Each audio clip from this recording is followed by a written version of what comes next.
Massakho Thiam. Bonjour Monsieur Thiam. Bonjour. Voilà, donc vous êtes politologue, je pense, de formation, mais qu'est-ce qui vous a poussé à écrire? En fait, cette passion, je l'avais depuis tout jeune. En fait, c'est à partir de la classe de secondaire que j'avais commencé à écrire, mais plutôt en langue anglaise. Et c'est plus tard que j'ai développé peut-être ce style au niveau de la langue française. D'accord. Voilà. Mais donc c'est une passion et pour moi c'est une façon de m'exprimer. Et voilà. D'accord. Donc ici, donc, on a votre premier recueil de poèmes qui s'intitule Entre le rythme et le blues. C'est ça. Un titre comme ça nous fait penser tout de suite à la musique. C'est vrai. Mais bon, moi je me dis aussi que je l'ai tiré d'un de mes poèmes qui s'intitule Ambiguïté, où j'ai essayé de faire un peu la différence entre la vie en Europe et en Afrique. Et je trouve aussi qu'il y a cette différence qui est le rythme plutôt qui anime le quotidien ici en Afrique, alors qu'en Europe, pour quelqu'un qui part à l'étranger, il y a une solitude, donc pour moi c'était plutôt le blues. Donc c'est un peu ce jeu de mots que j'ai essayé de traduire. D'accord. Voilà. D'accord. On sait qu'écrire, c'est pas souvent très facile. Et souvent, les auteurs, en démarrant l'écriture, on commence plus par un roman où on parle de soi ou quoi.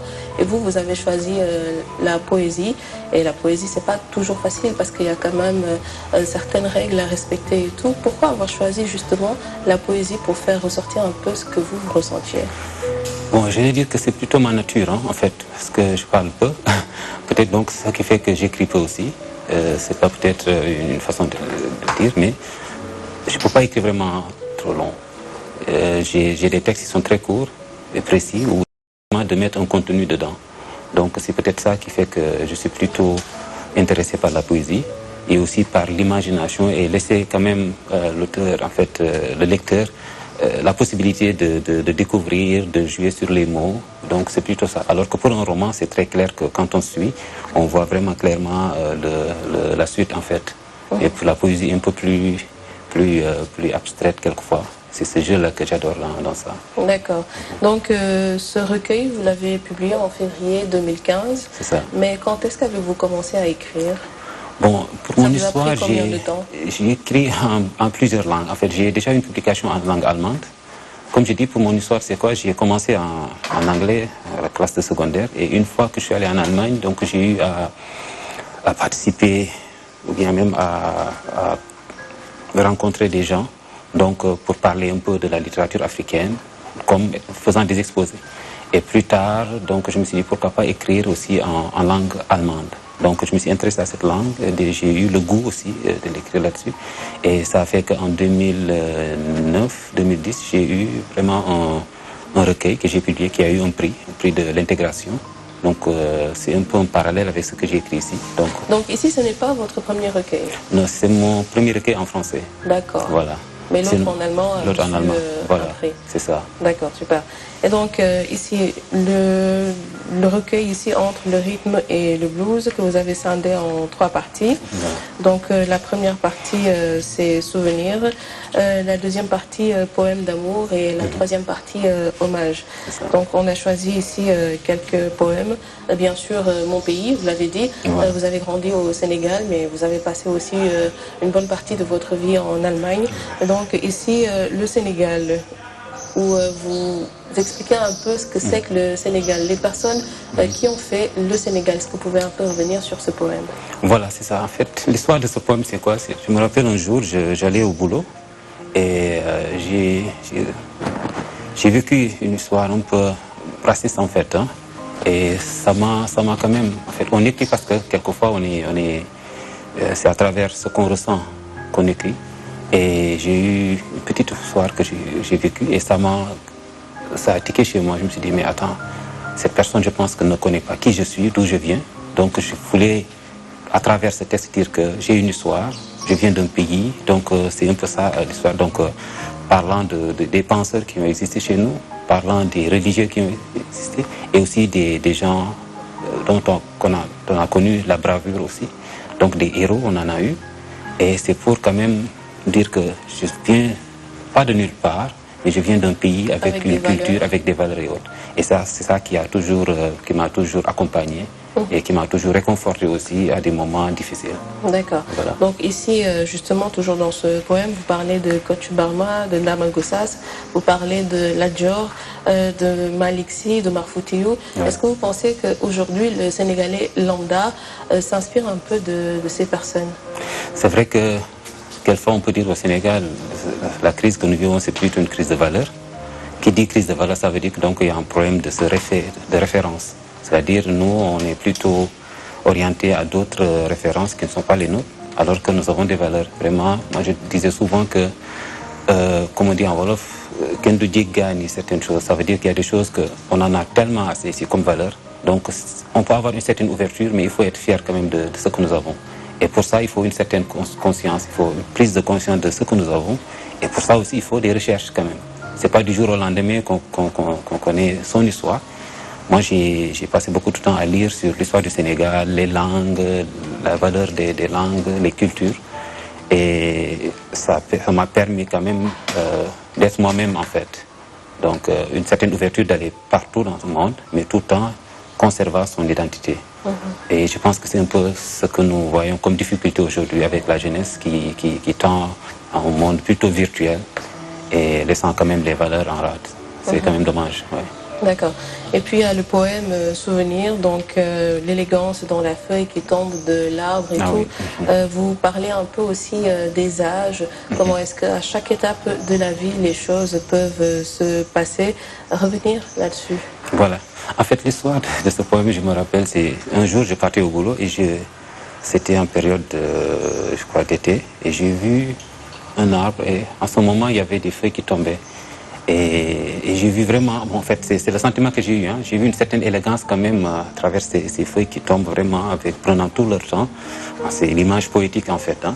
Et c'est resté dans ma tête. Donc ça a mûri pendant toute une semaine, je pensais à cela et je me suis dit, ben, pourquoi pas écrire quelque chose là-dessus. Et à travers ce poème, ce que je veux dire, c'est qu'il y a l'idée de séparation. Quand on voit, il y a toujours, quand l'enfant quitte son nid, quand l'âme quitte le corps, c'est-à-dire, c'est toujours difficile quand on quitte une étape à une autre étape. Donc, c'est pas aussi facile. Donc, il y a l'idée de séparation qui est là, mais il y a aussi l'idée de continuité. En fait, moi, je me dis que même avec la mort, c'est la continuité. Donc, et dans tout ça, on peut y voir une certaine beauté. Donc, j'essaie vraiment de retracer la beauté dans toutes ces douleurs, ces formes de douleur qu'on voit ici. Même quand je dis l'âme quitte le corps, mais quand même, il y a une certaine élégance que je trouve là-dedans, en fait, malgré qu'il y a l'aspect tristesse et autres, quoi. Donc, parler quand même de continuité, en fait. D'accord. Voilà. Et ici, la terrasse italienne, j'aimerais savoir, en fait, est-ce que quand vous écrivez, c'est parce que vous ressentez, vous, des choses qui vous poussent à écrire, ou alors, je veux dire par rapport donc à ce que vous vivez sur le coup, est-ce que c'est ça qui vous pousse à écrire, ou alors c'est juste une inspiration qui arrive comme ça, comme le font pas mal d'auteurs, hein, qui ne s'inspirent pas forcément de leurs émotions, ce qu'ils ressentent sur le coup, pour écrire. Qu'est-ce qui vous pousse, vous, à écrire, justement? Parce qu'ici, la terrasse italienne, quand je lis ce poème, j'ai l'impression en fait que vous parlez de vous et d'une autre personne. Oui, c'était une rencontre en fait. En fait, ce que je veux dire, c'est différent à mon niveau parce que quelquefois c'est des sentiments qui mûrissent, comme j'ai dit. Donc je ressens quelque chose et ça me donne une certaine inspiration pour dire pourquoi pas écrire là-dessus. Je ne me force pas à écrire, mais j'attends le moment venu où c'est là peut-être le moment dont on parle d'inspiration, où vraiment quand on écrit, on est à l'aise, on sent que vraiment on s'est libéré. Parce que je pense que l'écriture aussi c'est une façon de s'exprimer. Et peut-être pour certains qui n'ont pas l'habitude je ne dis pas de trop parler, mais quand même de se confier. Pour moi, je me confie à ma plume. Donc, tout ce que j'écris, c'est vraiment des choses que j'ai vécues. Et c'est peut-être ça qui fait que j'écris plus condensé et quelquefois quand même avec des points, quand même, des choses pointues quand même. D'accord. Voilà, c'est ça. Mais quelquefois, c'est des moments, en fait, hein, ça peut arriver qu'on voit on est dans une situation et rapidement on est inspiré par un texte et là on essaie de faire quelque chose là-dessus. D'accord. Voilà. Donc ça c'était la première partie, souvenir, et ici la deuxième partie, poème d'amour. L'âme du cœur, on a souvent l'habitude d'entendre l'âme sœur ou quoi, mais ici on a l'âme du cœur. Est-ce que vous pouvez un peu nous lire ce poème? Voilà, l'âme du cœur. Mon cœur a retrouvé son âme. J'ai ressenti des battements lorsque je l'ai rencontré. Et comme avec certitude, j'ai dansé au rythme de son silence. Ses yeux ont éclairé ma voie, laissant mon âme toucher les cieux. Mais quand elle m'a quitté, je suis redevenu cet oiseau perdu, volant dans toute direction. Bon, ici, c'est un poème d'amour, comme vous le savez. De quoi parle-t-on? Voilà, ça, c'est une rencontre que j'ai eue, donc des sentiments que j'ai eus envers une personne, et où j'ai pensé que voilà, c'est ce que j'attendais de ma vie. Donc, c'est vrai que quelquefois, on a une certaine logique qui part de certains faits, mais quand même, peut-être que malheureusement, ça n'a pas abouti.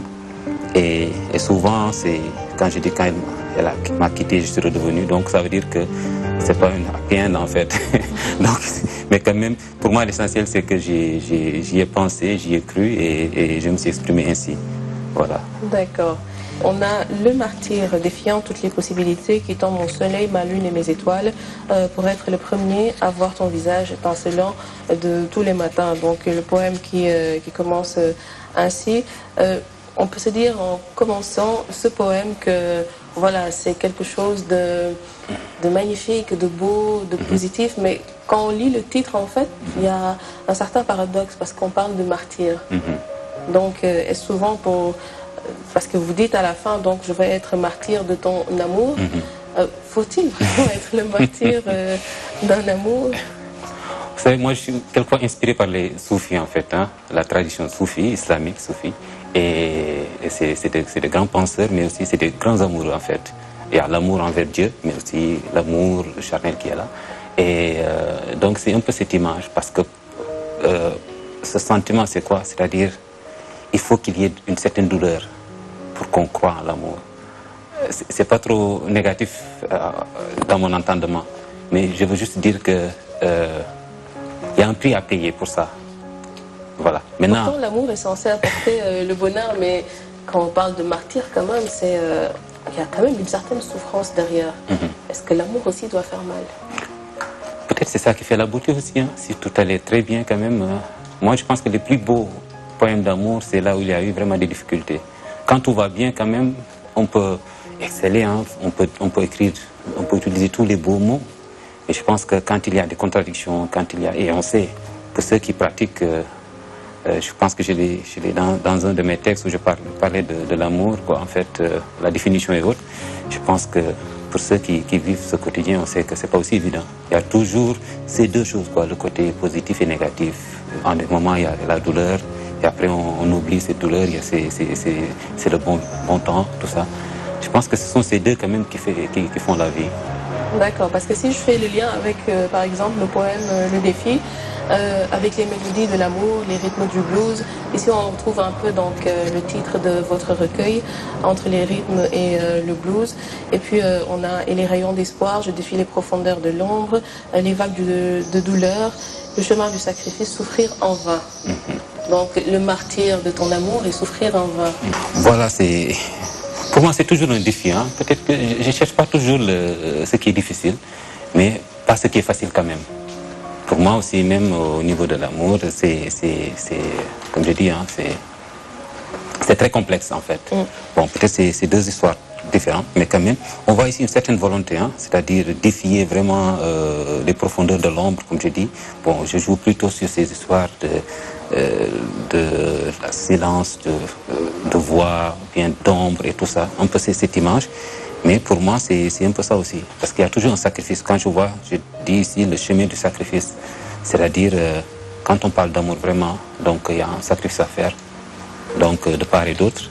Et peut-être je suis trop inspiré par les soufis de leur façon qui rejettent quand même la vie mondaine et autres là. Donc, mais quand même, il y a une beauté dedans. Donc, c'est pas trop négatif. D'accord. Et donc, ici, la troisième partie, c'est la partie hommage. Donc, ici, vous rendez hommage à certaines personnes qui, certainement, vous ont marqué.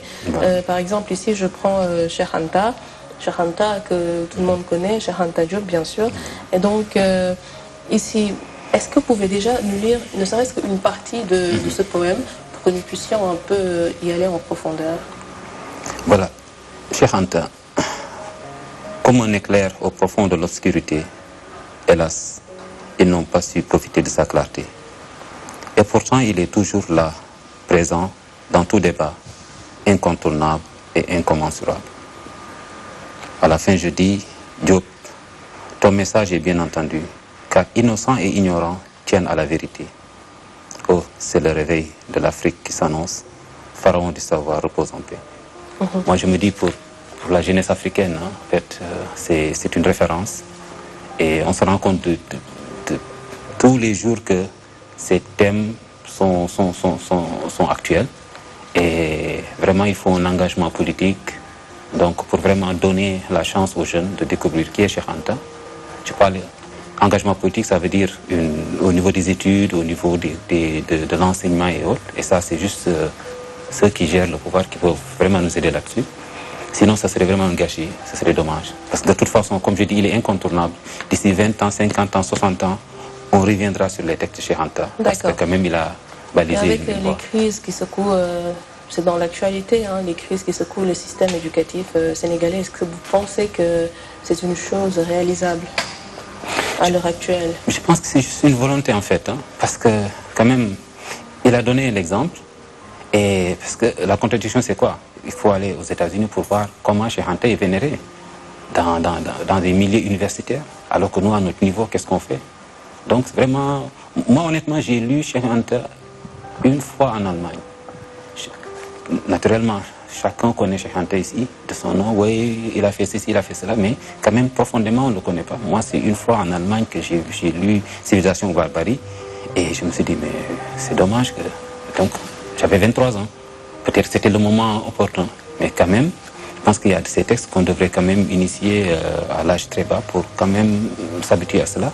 Et il le faut. Encore faudrait-il qu'on puisse avoir, je veux dire, une école assez stable, que les enfants puissent aller de manière assez stable à l'école. Vous êtes politologue, vous savez certainement donc ce dont je suis en train de parler. Mais je veux dire, du côté et des enseignants, et du gouvernement. Si on ne donne pas les moyens pour que les enfants puissent être de futurs Cheikh Anta, est-ce que ce n'est pas déjà peine perdue? C'est quand même dommage, je dois le dire. Parce que la raison, c'est quoi? Souvent, les jeunes qui quittent ici, moi j'ai eu cette chance, peut-être à 23 ans pour quitter ici, ou 22 ans, faire des études. Mais on va... Pour vous donner l'idée du temps qu'on perd, en fait. Parce qu'ici, souvent, c'est quoi? On fait la 6e à la classe terminale, souvent on perd beaucoup de temps. Peut-être l'enseignement est trop général. Quand je prends l'exemple de l'Allemagne, où vraiment l'enseignement est très, très précis quand même, et pas aussi complexe que ça, ça veut dire qu'on nous épargne quand même beaucoup de choses. Moi, j'ai fait le bac avec 13 matières, ou 14 matières. C'est incroyable quand même. 14 matières, vraiment, l'histoire et géographie, c'est presque 52 leçons. Quelquefois, quelqu'un qui a le bac ici, c'est vraiment un génie en fait, parce que c'est vraiment tant de souffrance dans ce domaine. Mais on voit dans des pays qui sont très développés et on voit qu'on leur facilite la tâche en fait. Et ce que je voulais dire, c'est quoi? On part en classe de première année, mais on rencontre des jeunes qui peuvent être ses neveux en fait, parce qu'ils ont eu le bac à 18 ans, même 17 ans. D'accord, là on parle en fait du cadre même scolaire, le programme scolaire. Il y a le programme qui est là. Je n'en disconviens pas parce que j'ai l'impression qu'au Sénégal, on nous enseigne plus l'Europe, les autres continents et tout, plus que l'Afrique, le Sénégal même. On peut prendre par exemple ici, sur 10 jeunes qui se promènent dans la rue, certainement que si on leur demande qui est Cheikh Anta ou qui est Ladjour, ils vont se souvenir de ce qu'ils avaient appris en primaire. Ça va pas au-delà de ça, mais je veux dire les problèmes qui existent dans le système éducatif. Je ne parle pas des jeunes ou du programme, mais les problèmes qui existent justement dans le système éducatif. Est-ce que vous ne pensez pas qu'il est temps qu'on puisse régler de manière générale ces problèmes pour que les enfants puissent aller à l'école correctement? Quand même. Pour vous répondre, je donnerai un exemple. Moi, je pense que les Africains en général, et même le Sénégalais en particulier, c'est des gens qui ont vraiment certaines connaissances, qui peuvent vraiment se développer. Moi, je me suis découvert moi-même une fois à l'extérieur de mon pays. Peut-être c'est parce que quand on sort du pays, on se rend compte de ce qu'on peut faire. Alors qu'ici, chaque personne a une potentialité. Mais souvent, ce sont les conditions, comme on dit, que ce soit qu'il y a des grèves, qu'il y a vraiment des difficultés au niveau de l'enseignement qui fait que les gens sont découragés, ou bien l'intellect même de la personne n'est pas épanoui. Et c'est cet épanouissement qui donne quand même un certain résultat. Et pour ça, vraiment, il faudrait à tous les niveaux, donc au niveau étatique, qu'il y ait une grande volonté, et aussi d'autre part pour ceux qui gèrent quand même l'enseignement, aussi faire des efforts. Parce que quand même, c'est le Sénégal qui perd à ce niveau, quoi, comme on dit. Voilà. Tout à fait. Ici, il y a le poème Mohammed, donc le prophèt, paix et salut sur lui. Ici, on parle plus de la foi. Donc, vous êtes un musulman à fond. J'essaie de faire de mon mieux. D'accord.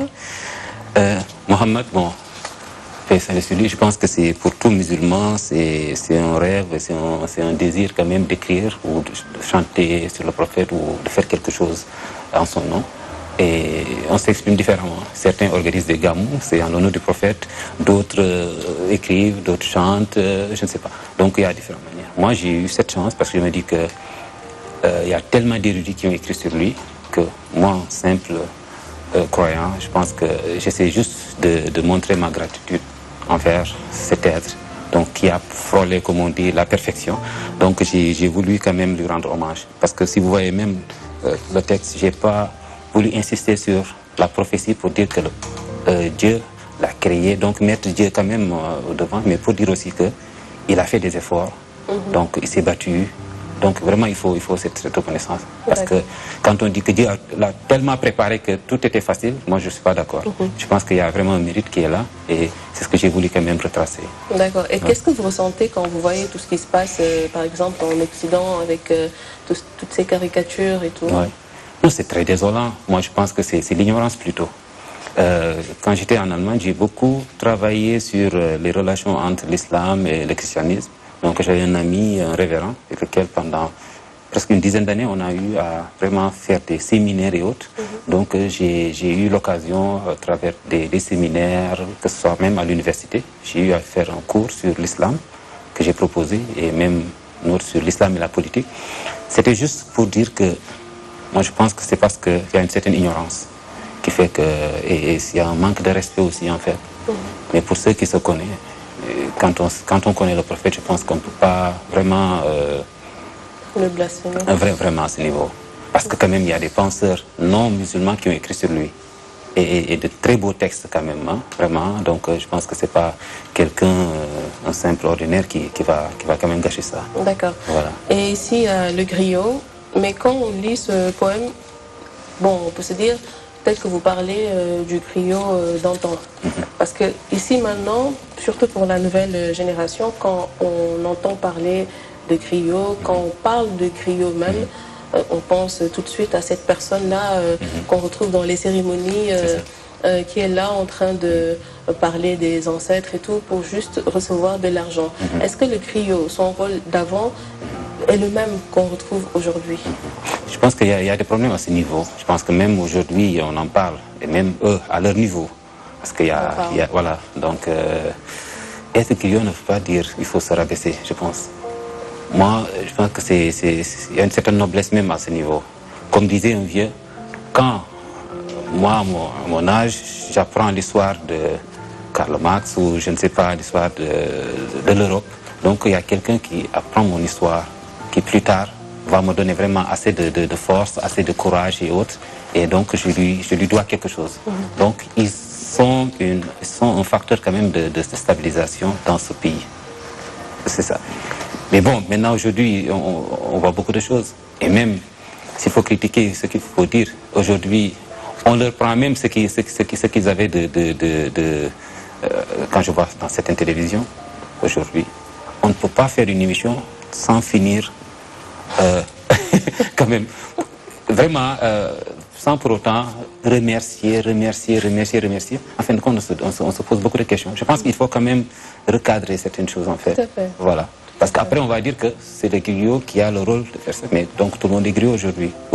Voilà. Donc, je pense qu'il faut vraiment revoir certaines choses. Mais comme j'ai dit, vraiment, on avait une structure dans cette société avec un respect mutuel. Certainement, il y a eu des difficultés autres, mais quand même, ce n'est pas une raison quand même de se rabaisser pour... il faut vraiment revoir les choses, quoi. Heureusement que cette critique part de leur côté, donc peut-être que ça peut aboutir à quelque chose. Voilà. Ici, donc, on a Un monde fou, le poème. Et bon, c'est le cas aussi de le dire, hein, nous vivons dans un monde assez fou. Mais qu'est-ce que vous expliquez un peu dans ce poème pour résumer? Bon, un monde fou, c'est vraiment ce que je vois dans ce monde. En fait, comme je dis, c'est l'image d'une maman qui est là, qui, après avoir donné naissance à beaucoup d'enfants, ne les reconnaît plus. Donc, parce qu'il y a tellement de chamailleries entre eux, les gens se battent, les gens se tuent et autres là. Donc, ce monde, c'est l'image d'une maman quand même, donc avec des enfants, et qui les apprend même le partage, comme disait Francis Cabrel dans un de ses textes. Mais ce qu'on voit aujourd'hui, vraiment des attentats à la bombe, des enfants morts-nés même, c'est-à-dire, ou bien on est sans espoir même, des enfants aux pieds nus. Donc toutes ces images que je donne, c'est juste pour montrer qu'il y a tellement de désolation. Et si vous me permettez, je pense qu'il y a une troupe théâtrale de Kadou Yarach qui a fait une pièce de théâtre là-dessus. Donc ils ont pris au moins 5 ou 6 textes de mon recueil là, et ils l'ont intitulé Un monde fou, et c'est vraiment bien quoi, comment ils l'ont fait. D'accord. Voilà. Et puis, donc, dernier poème, Martyr ou Marginal. Ici, en fait, c'est un peu différent des autres poèmes qu'on a vus un peu avant, parce que c'était souvent des textes courts et tout. Mais ici, en fait, on a plus l'impression que c'est un essai, où vous vous êtes vraiment laissé aller pour parler. C'est ça. Sans pour autant chercher à ce que ce soit un poème avec des rimes ou quoi. Mais là, c'est comme si c'était juste un essai, un texte que vous avez sorti pour un peu dire, vous, ce que vous pensez. C'est ça quand même, hein, parce que j'essaie de réfléchir là-dessus. Bon, comme j'ai dit, les poètes l'ont chanté. Donc, ceux qui se reconnaissent comme poètes donc, chantent l'amour du jour au lendemain. Donc, les philosophes ont réfléchi là-dessus. Donc, les profanes l'ont expérimenté. Donc, en tout cas, tous ceux qui ont approché cette thématique de l'amour sont heurtés à des difficultés. Donc, d'où ma question est de savoir qu'est-ce que c'est en fait. Donc j'essaie de définir. Et il y a une ambiguïté aussi parce que, comme je dis, il faut s'adapter à sa société. Parce qu'on est sénégalais, on est africain, c'est une chose. Mais quand même, quelquefois, on voudrait vivre autre chose. Et quelquefois, ce n'est pas aussi facile. Il y a des histoires de famille qui sont là, il y a des histoires de caste qui sont là, il y a des histoires de religion qui sont là. Donc vraiment, c'est le problème, je dirais même mondial en fait. Hein.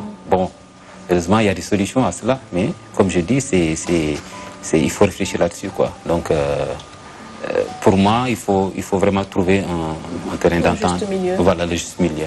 Parce que quand même, sinon, c'est très difficile. Voilà. Donc ici, on a votre recueil Entre le rythme et le blues.